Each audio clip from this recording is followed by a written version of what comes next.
Thank you for joining us for another informative, educational, and entertaining edition of Music and Medicine with Dr. Charles Modlin, kidney transplant surgeon, board-certified urologist, public speaker, and well-known community national leader for the elimination of health disparities, dedicated to informing you, the listening audience, about important health topics and health information that you, your family, and your community need to know, while at the same time providing you with quality entertainment, because music and entertainment is medicine. Dr. Modlin's co-hosts are Jerome Brown and registered nurse Jonathan Branch, and the program often includes special content expert guests. So, without further ado, here is the host of the show, Dr. Charles Modlin.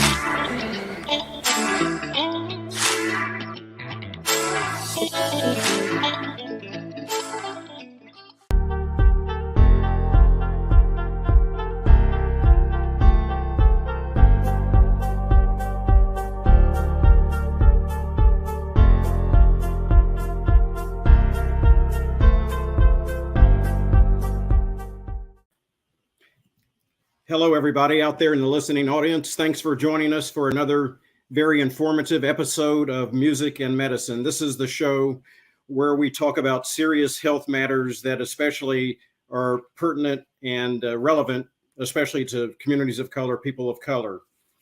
Tonight, we actually have a very important topic to discuss, and that relates to the topic of mental health, and in particular, mental health in the African-American community and individuals.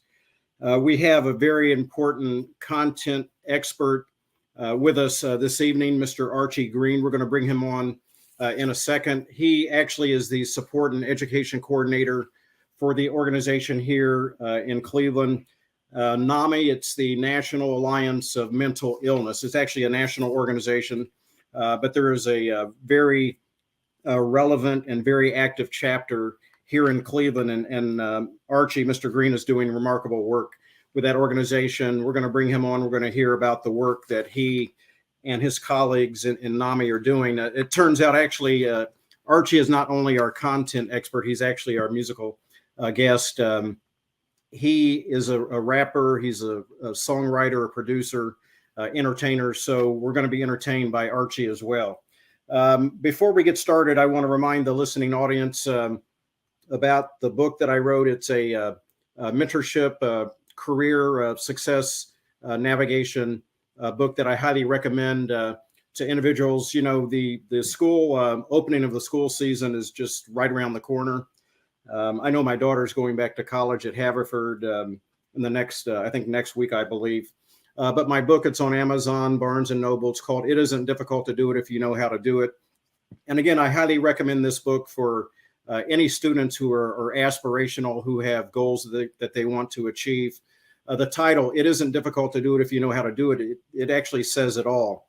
It relates to the fact that if we, the older generation, and as I said before, I don't like to refer to myself as the older generation, but I guess I have to accept that at this point. But if we, the older generation, can impart our wisdom, the knowledge that we've gained through our lived experiences over the years, if we can impart that wisdom on a younger person, we can actually help them avoid many of the mistakes that we've made in life, recognizing that it's important that everybody be able to make mistakes, learn from those mistakes, overcome challenges, obstacles. That's a learning experience in and of itself, but there are some challenges that people don't necessarily need to go through. And individuals can actually learn from the mistakes, missteps from other individuals who've actually gone before them. So I encourage coaches, students, parents, grandparents to take a look at that book, because I think it's a great resource that can actually help them along their success journey. With that in mind, I wanted to bring on my co-host, Mr. Jerome Brown. Are you there, Jerome? Oh, yeah, I'm here, buddy. Yeah, good. I heard you've been very busy over the past several weeks. You look in the dictionary, you look up busy. Yeah. There you have it, Jerome Brown, Yeah. I'm happy today, of course, it was a good day. And I'm happy about the topic of discussion today, because This one, out of all the topics and all the shows we've done, Doc, probably is the one that most appeals or most fit everybody listening and on this panel today as well. We all can relate to the mental illness side of things. We all have to control our own urges and thoughts and stuff like that. Everybody isn't able to do that. So hopefully today, the listening audience can figure out some ways that it's going to help them in their personal lives and their personal challenges. And that's what we're here for.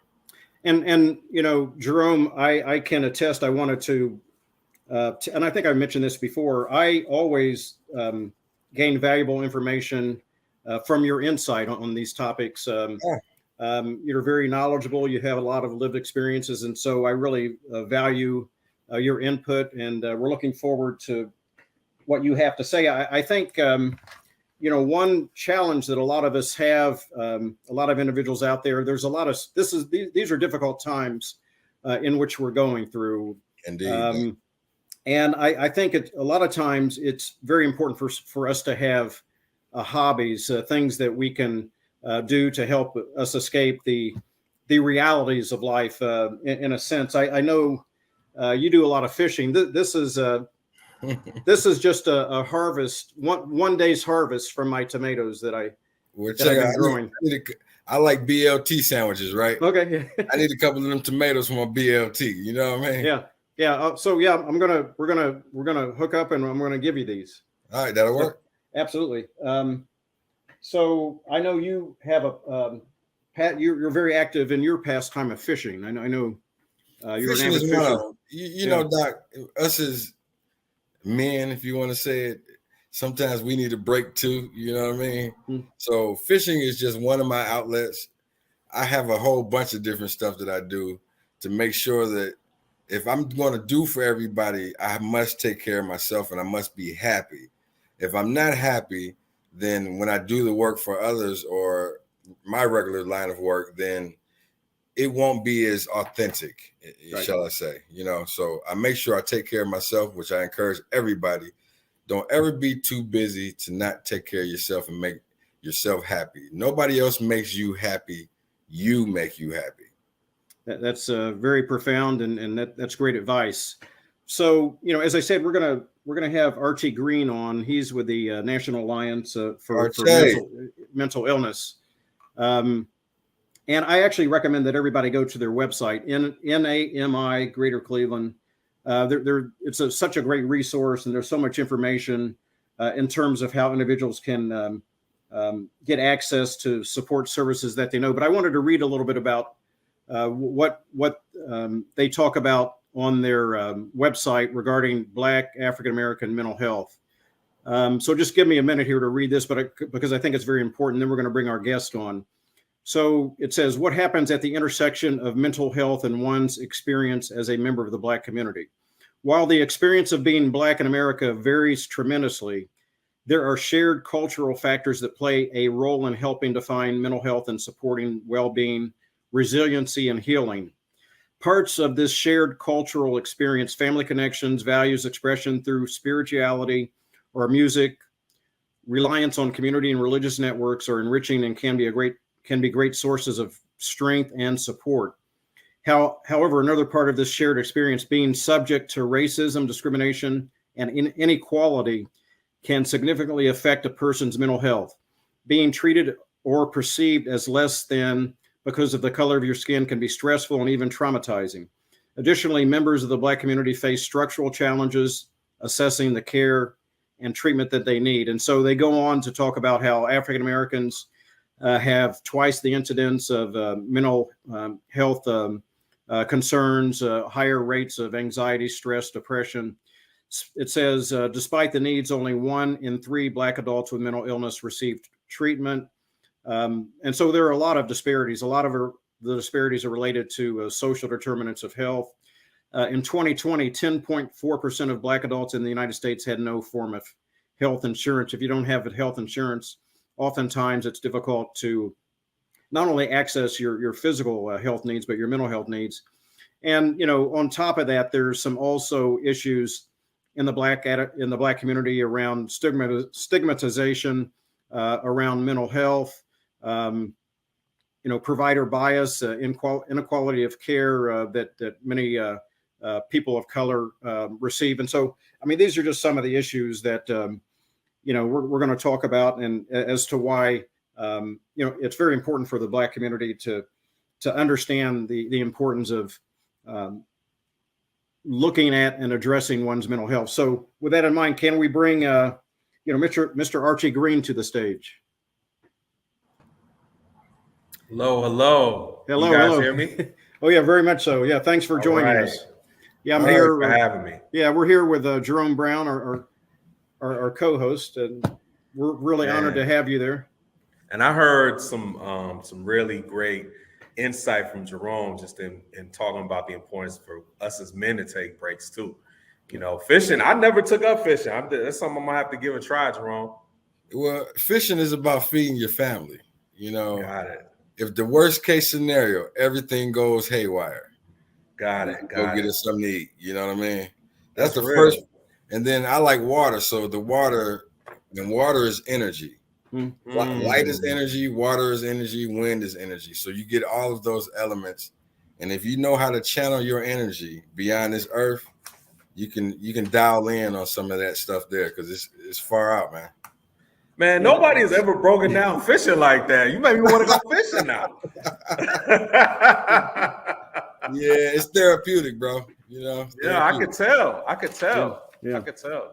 Yes. Yeah. So Archie, tell us a little bit about, your background, how you came about, getting involved in helping others with their mental health concerns. Just give us a little bit about background about yourself.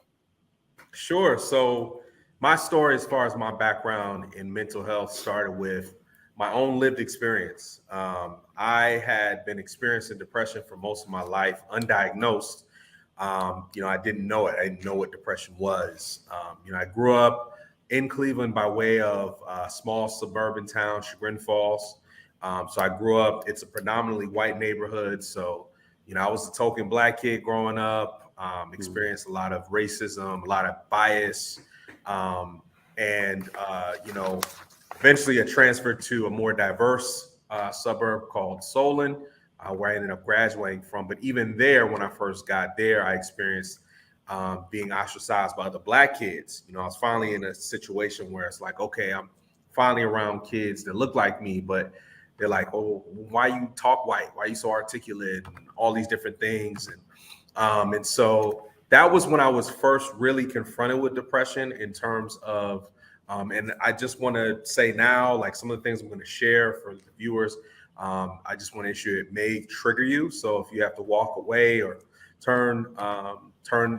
pause the video, please feel the need to do that. But it was at this time when I experienced some of the same issues in Solon. I've been doing music since I was 13 years old. So I was doing music, and I wrote a song about taking my own life, and this for me was a form of release therapy. Like at that time, I didn't know what therapy was, but I was like, this is what I feel. And so I just wanted to express myself. I didn't actually have a plan to take my own life. I didn't act on it. I never cut myself or anything of that nature, but it was a song. And I actually suppressed that memory for years until I started telling my story publicly about what had happened to me. I had a very low perception of self. There was a time, third grade, I was still at Chagrin Falls. I had that yearbook, and because of the way that others looked at me, and because I didn't really love myself the way I do now, I actually defamed my own face in the yearbook. I drew in permanent marker. I drew the devil's horns and the mustache and the beard on my own picture. That's how low I looked at myself at that time. And so, eventually I graduated from Solon, ended up going to Morehouse College down in Atlanta, came back home, was working at a bank, hated that job. I always wanted to be in the music. I always wanted to do that. So that definitely kind of contributed to me feeling low about life. But eventually I applied and got into a music business program at New York University. I got to NYU, changed my life, just loved being in New York and the experiences there. And then eventually after I graduated, I ended up having to come back home because I had 2 degrees, no job. So this was the lowest point in my life. I had 2 degrees, no job, had to move back home with my parents. I broke up with my then fiance, a woman I had been with for 5 years. And I just had to find a job. So at this point, I'm in Aurora, which, for those out of towners listening, it's about 45 minutes outside of downtown Cleveland. Finally did get a job. But at this time, because of how low, my life was, I was really experiencing a lot of alcoholism. I was drinking every day. I was smoking. I was engaging in some really toxic behavior. Eventually, and the thing about it is I had a lot of close calls, looking back on how I was back then versus who I am and how I am now is like night and day. I was the kind of guy, I would, pregame at the crib, then go to somebody else's crib to link up, drink some more, hop in the whip, drive down to the event, drink some more, party, and then drive home. That was my norm. And I experienced, there were times where I'd be behind the wheel, I'd fall asleep, with my foot on the brake. Sometimes I fall asleep and, I'd bump into the car in front of me. The craziest thing that actually happened, and this was like, you really have a problem, but I still wasn't paying attention to my health, because again, I was depressed. I just wasn't loving myself. At one point I got so drunk that I pulled off on the Newburgh Heights exit coming back home from a party. And for those that don't know, the Newburgh Heights Police Department is right there. So I pull off and I fall asleep at the wheel, my foot on the brake. And I wake up to a knock on my window saying, sir, you fell asleep at the wheel, and the police station's right here. Again, I got another chance because he told me basically all I had to do was find someone to call someone to come pick me up. And I would come and get my car the next day, which ended up happening. I called one of my friends, picked me up 4 a.m., took me to his place, slept for 3 hours, took me back, picked up my car, went home, changed, went to work. That was my daily. That was my everyday. Like I was really in the throes of depression. But what really triggered me into getting on this path, the traumatic experience that really confronted me with my depression, happened Thanksgiving of that year. So this was around Thanksgiving 2013. At this point, I had been home for probably about 3 or 4 months. And so I'm also Greek. I'm a member of Omega Psi Phi Fraternity Incorporated. Okay. And at this time, the bros hadn't seen me in a while since I had been back home. And so they were like, hey, bro, why don't you come down to the frat house, have a couple drinks, a couple laughs.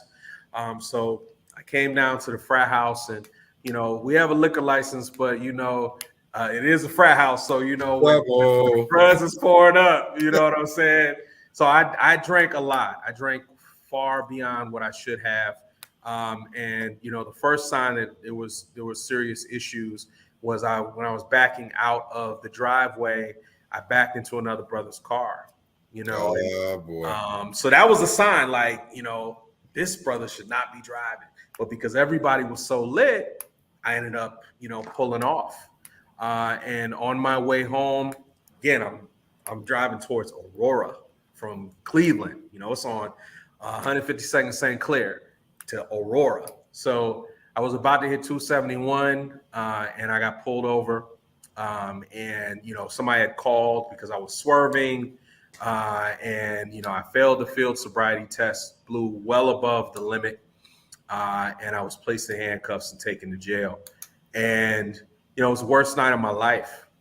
And I was crying my eyes out that night. I was thinking to myself, like, how did I end up here? A guy who grew up in a 2-parent home, a guy who was God-fearing, a guy who, got not only 1, but 2 degrees with honors. On paper, everything was beautiful. Like, you know what I'm saying? And so I'm crying my eyes out. I called my parents to come bail me out, which thankfully I had parents to call to come and bail me out. And, while I'm sitting in there in that jail cell, there was a voice that came to me. And the voice said two things to me. And this voice, you can call it God, you can call it, the Holy Spirit, the universe. That voice also was me. It was my inner self. The voice of someone that loved me. And that voice said two things. The first thing it said was to stop crying. The second thing that it said was they can trap your body, but they can't trap your mind. And I didn't understand how prophetic that statement was until years later, with the work that I'm doing now. And so, after this, I went through the worst bout of depression I'd ever experienced in my life, in terms of, going through suicidal ideation, questioning, why am I here? Why would God put me through this? My license was suspended for a year, so I can only drive to work from home. I'm in Aurora. So I felt like a burden to my family, my friends. If I wanted to go out, I'd have to call people to come pick me up and then drop me off at the end of the night. So I started self-isolating. I started sleeping in staying in my bed all day, not picking up my cell phone, which felt like a brick next to my bed. I was in the throes of depression. And eventually, my sister and I, we moved to Shaker Heights. We were renting a house, and we hosted Thanksgiving that next year. And after dinner, I experienced my very first panic attack. So, I had started getting claustrophobic. My heart rate was going crazy. And, I had to rush up to my room to be alone. And I knew something was seriously wrong. And at that same time, around that same time, another fraternity brother of mine reached out to me and had asked if I'd ever gone to therapy before. And so I was like, well, I thought about it, but it's not something that, I personally had ever really thought was for me, because I'd never seen anyone that looked like me or looked like us talk about therapy, talk about mental health. And so I decided, I found a therapist through my employer assistant program. And at that point, I was clinically diagnosed with major depressive disorder and generalized anxiety disorder. And over the next few years, I learned how to cope with my mental illness through therapy.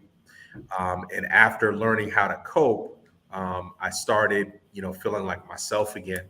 And as any artist would, I channeled it into my art.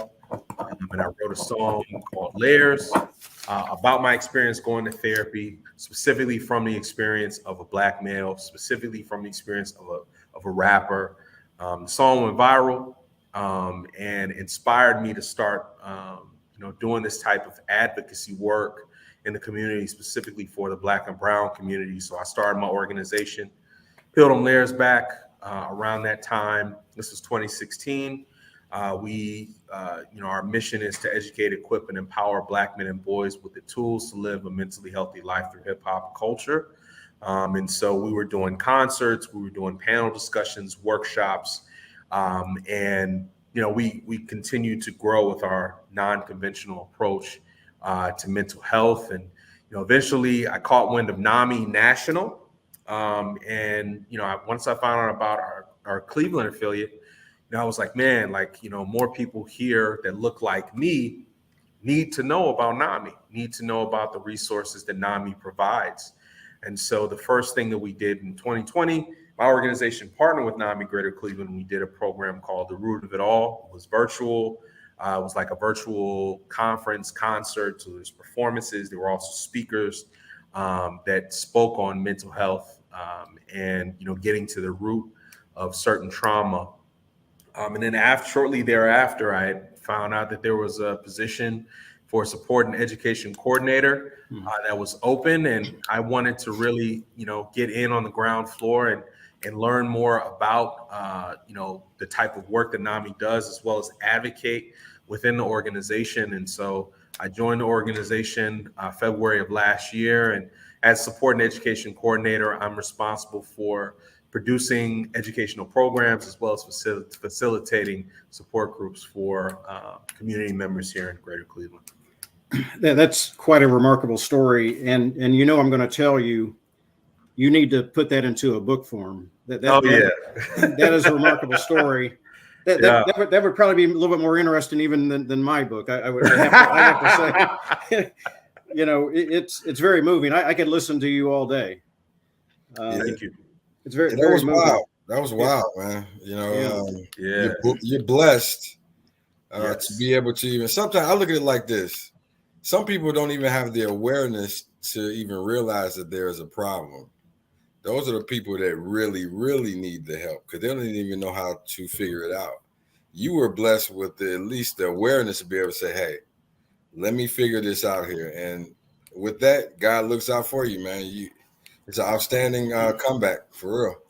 I'm telling you, man, you hit the nail on the head, and it was, man. It took me years, and it took God sparing my life. Yes. Putting me in a jail cell for me to realize, oh, I really have a problem. Like I really need to, I need to stop drinking, but also most importantly, I need to love myself. Whenever I tell my story, I always tell people this is not a story of trauma, it's a story of triumph because I'm still here. I love myself enough to wake up and keep going. You know what I'm saying? And so, yeah, man, it was, and that's the thing, sometimes like, life is the best teacher. That's what they say. Life is the best teacher, and life definitely taught me.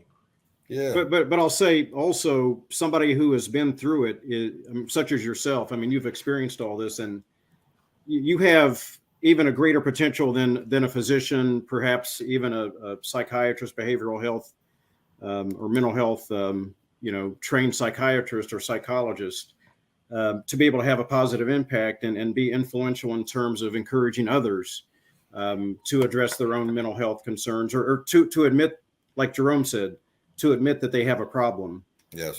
You as an advisor, a counselor, providing guidance to individuals out there. I mean, you're somebody that the community can access. And yes. You look like a lot of the people out there who need help. And again, you've seen it firsthand. My father always said, sometimes you have to hit rock bottom to be able to understand that you have a problem. Yes. And, you said when you were, put in handcuffs that one night, that's the point when you realized that you needed help. That was it, man. That was, and the other thing I can say, thank you for your kind words, Doc.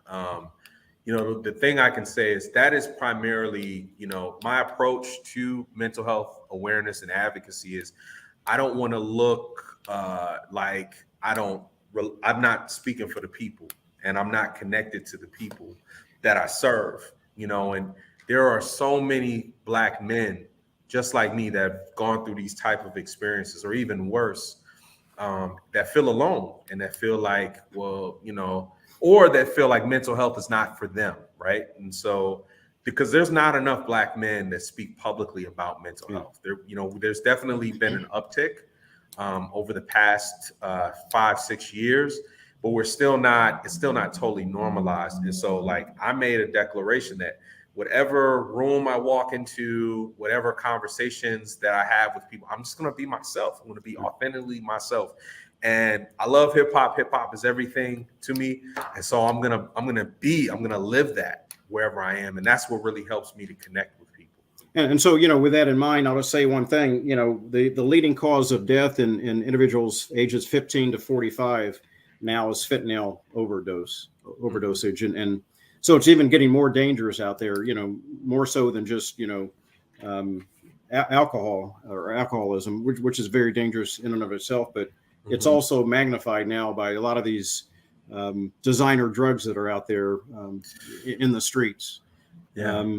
But I wanted to say, I think your music has actually helped you transform your life as well and the lives of others. So I think you have some samples of your music that you can share with our audience this evening. Do you have something that you can share? Yeah, absolutely. So my most recent album is called Cope Dealer. So it's a play on words, COPE, Cope Dealer, not the other one.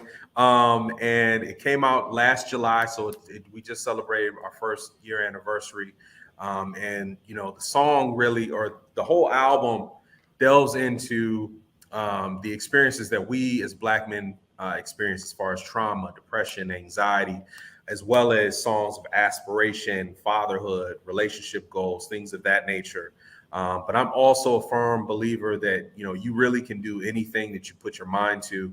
And one of the things that I always live by is, if you have a plan, you dream about it first, then you write it down, and then you make it happen.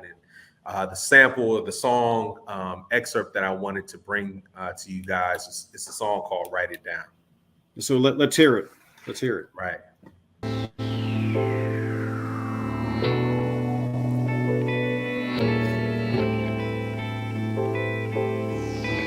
Class is the life.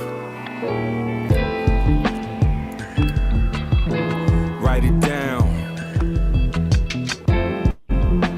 Watch it come around.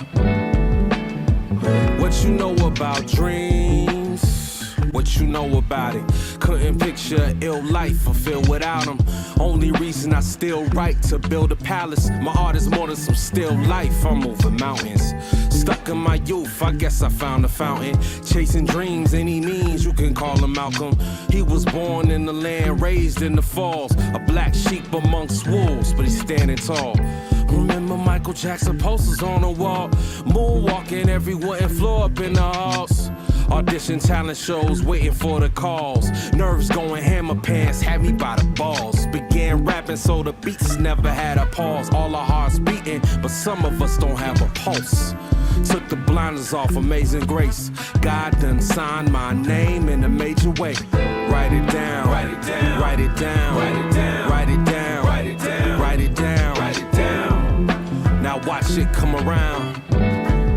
Yeah, watch it come around. Write it down, write it down, write it down, write it down, write it down, write it down, write it down.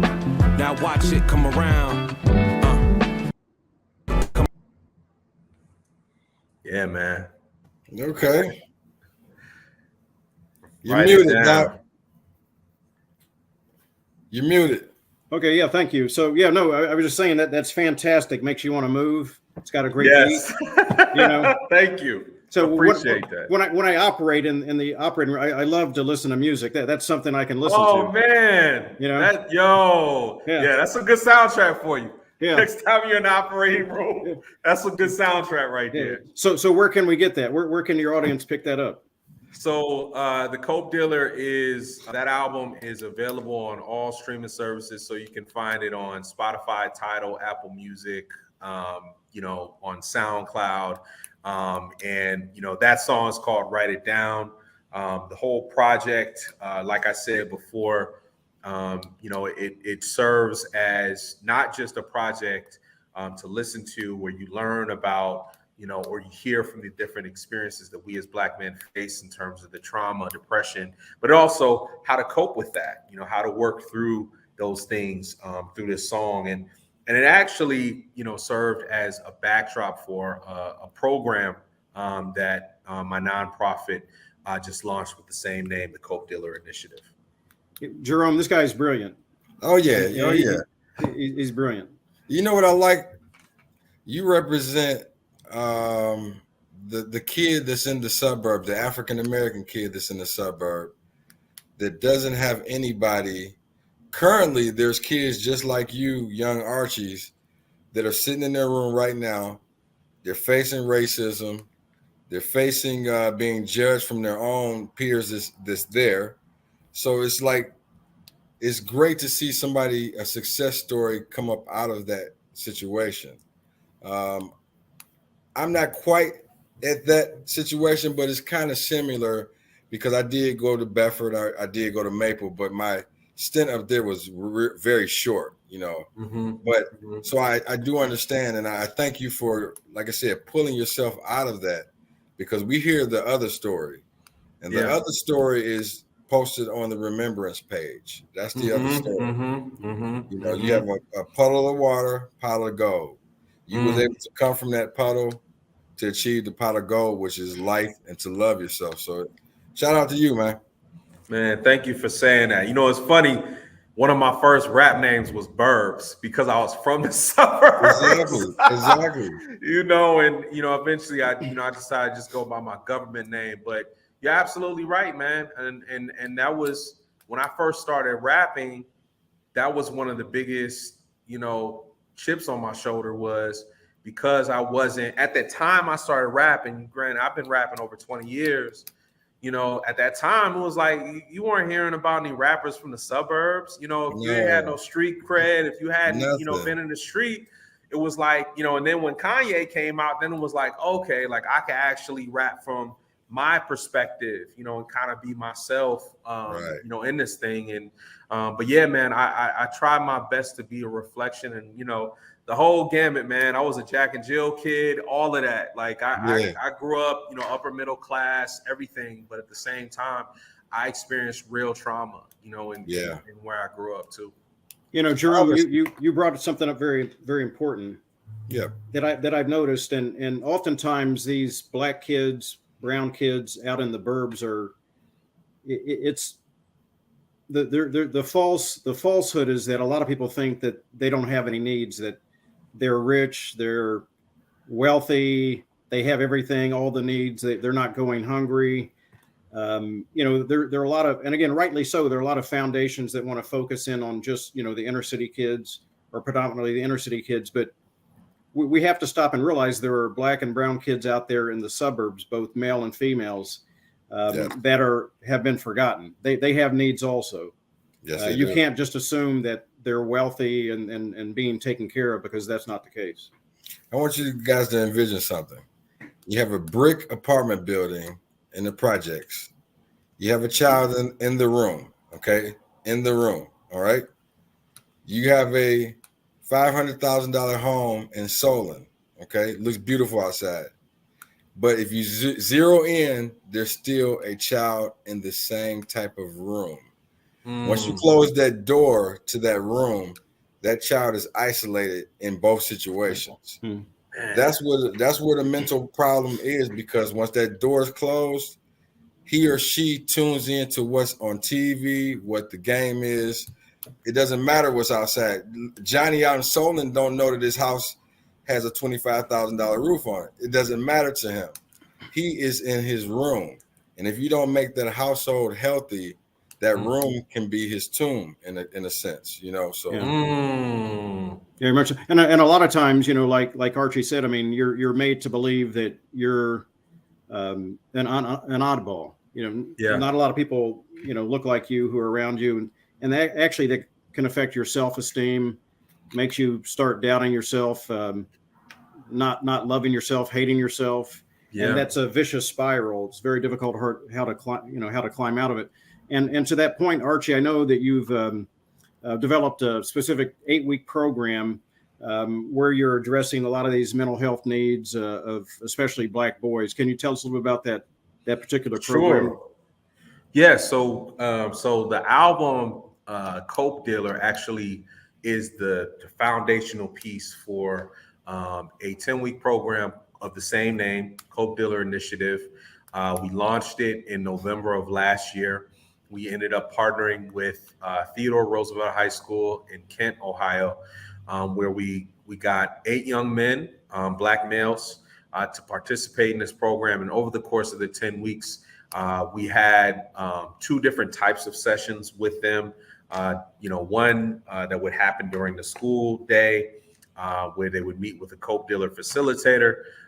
And the other one was their creative, Coke Dealer sessions, where I would come in and, help them on, expressing themselves creatively based on what they've learned. And so our Coke Dealer facilitator was an African-American male licensed social worker. So someone who, has the licensure to address, and to offer any type of prevention for mental health services for these youth. There was some things that happened during our program the first day, actually. And again, it showed that we were at the right place at the right time. One of our students had actually brought an unloaded pellet gun to school. And so before our program even started, he was arrested in front of his classmates by 2 uniformed SWAT Caucasian officers. And so imagine being in that situation, the thoughts that might be racing through your head, and not being able to talk to anyone about it, or not being able to relate to anyone. Well, because our facilitator was there, he was able to snap into social worker mode to have a conversation and intervention with these young men at this very moment, to help them process what they just experienced. You know, the type of traumatic occurrences that happen every day for Black men, to see it like with one of your classmates. And then conversely, at the end of the program, you know, our boys were accused of stealing a wallet by, you know, one of the school principals, a police officer. You know, of course, you know, the actual, you know, theft was a prank. You know, the wallet wasn't even near where we had been meeting as a group. And at the end of this program, conversely, from the beginning, you know, in the beginning, these boys were like, you know, some were numb to it, you know, experiencing one of their friends being arrested. Some of them were angry.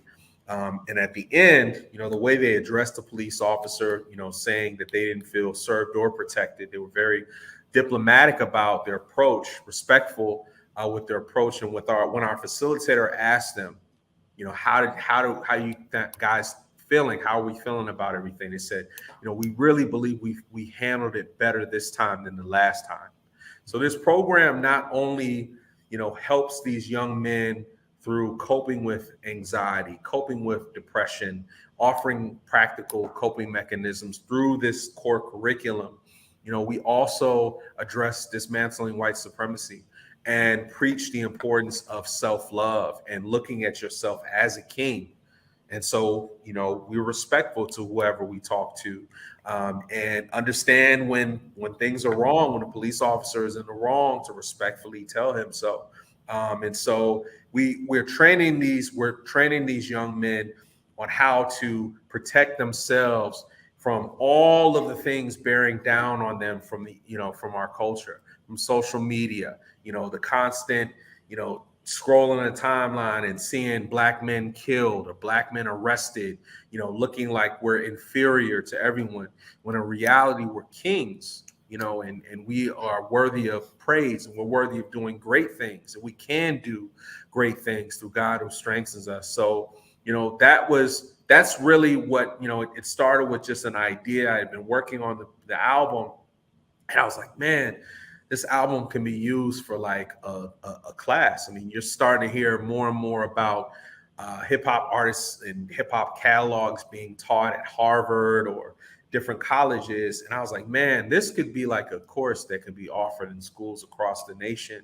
because we're using something so familiar and so cool like hip hop that appeals to everyone. It's the most influential art form in the world, but we're also introducing something unfamiliar that can help these young men process their emotions, whether it's doing a meditation, whether it's saying your daily mantra, which we had each of our boys do, or having your brothers. You know, being a coke dealer means I recognize the mental illness within myself, but I also recognize the mental illness within my brother and my sister, and I help lift them back up, you know, if I see that. And so we finished the program in March. You know, our boys, they decided, so in addition to them learning about coping mechanisms and listening to the album and watching short videos tied to the subject matter, they had a creative project that they came together on, where they decided to record a mixtape, and they called themselves the Cope Kings. 5 original songs. You know, some of these guys had never been to a studio. Some of these guys had never written a rap lyric or written a song. And, you know, they use that pain as fuel to express themselves creatively. And they did this project, which is up on SoundCloud as well. It's called Cope Kings, Kings spelled with a Z. And then they also designed their own T-shirts. So the program is not just an educational program, not just a mental health program. It is also a creative incubator. So we're also teaching these young men how to get money, like how to make a living, you know, and not just on stage, but how to become a graphic designer, how to book a show, how to be a manager. So we're also, you know, they walked away, you know, they ended up performing at the Kent State Juneteenth Jubilee. It was their first public performance together. And we had their T-shirts at our vendor table. And I told these guys, I was like, look, like whatever T-shirts you sell, you pocket that money. That's your money. So these young men, is walking up to total strangers with T-shirts in hand. Hey, we got these T-shirts we designed. It was so inspiring to see them like lit up, you know, and selling and moving something that they created, you know, and so we're changing lives, but we're also showing them the possibilities. I'll tell you what, I mean, Jerome, I personally would like to meet these young men. I would like to contribute, sponsor, you know, your program, but I would also like to contribute in terms of being able to speak with these young men about important health matters, inform them about, you know, what type of health screenings they need to get at what age.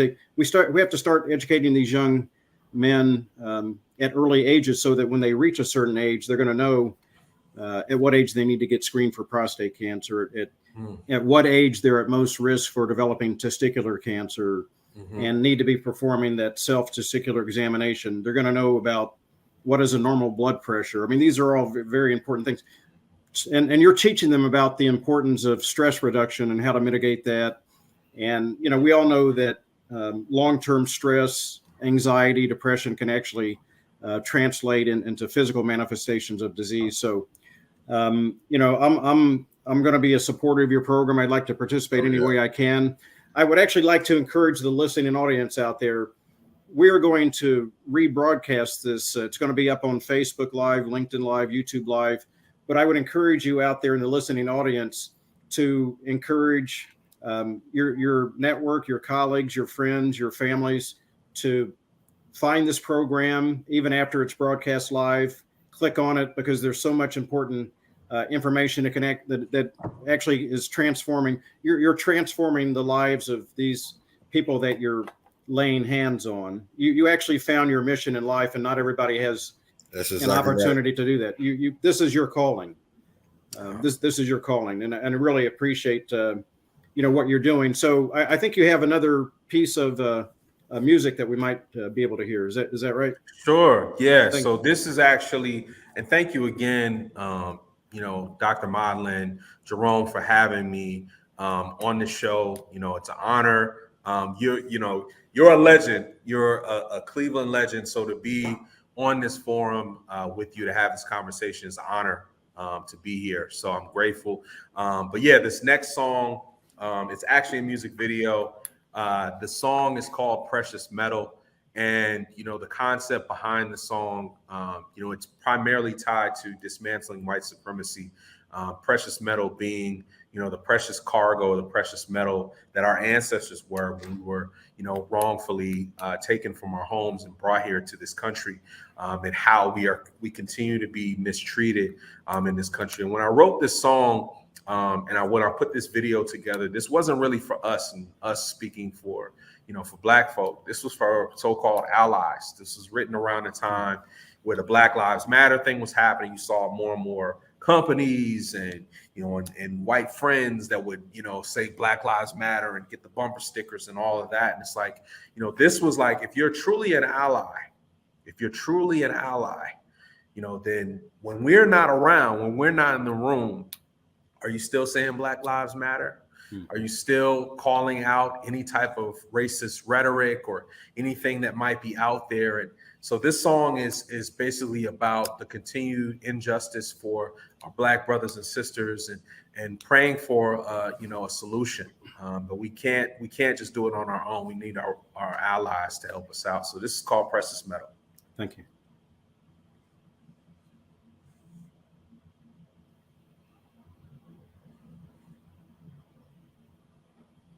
It started in the meadows. We were born kings and queens and peddled by the devils. Chains upon our lives and our dreams. Our lives are precious metal.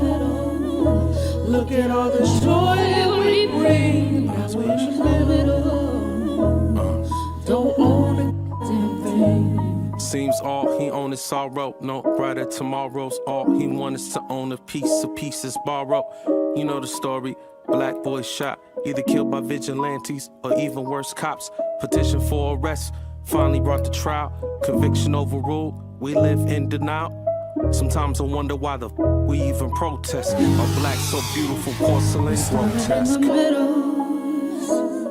We were born kings and queens, embattled by the devil. Chains upon our lives and our dreams. Our lives are precious metal. Look at all the joy we bring. Now we're in the middle. Don't own a damn thing. Seems all she own is sorrow. No brighter tomorrows. All she wants is to own a piece of pieces borrowed.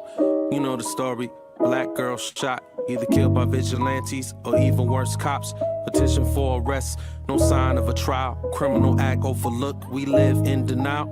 Sometimes I wonder why we even protest. While black so beautiful, porcelain grotesque. We were born kings and queens, embattled by the devils. Chains upon our lives and our dreams. Our lives are precious metal. Look at all the joy that we bring. Now we're in the middle. We don't own it. Why we even try? Since justice equals lies, tears rushing from my eyes. I'm sorry, your reply. Why we even try? Since justice equals lies, tears rushing from my eyes. I'm sorry, your reply. We started in the middle. We were born kings and queens, embattled by the devils. Chains upon our lives and our dreams. Our lives are precious metal. Look at all the joy we bring, and now she's in the middle. Just another casualty.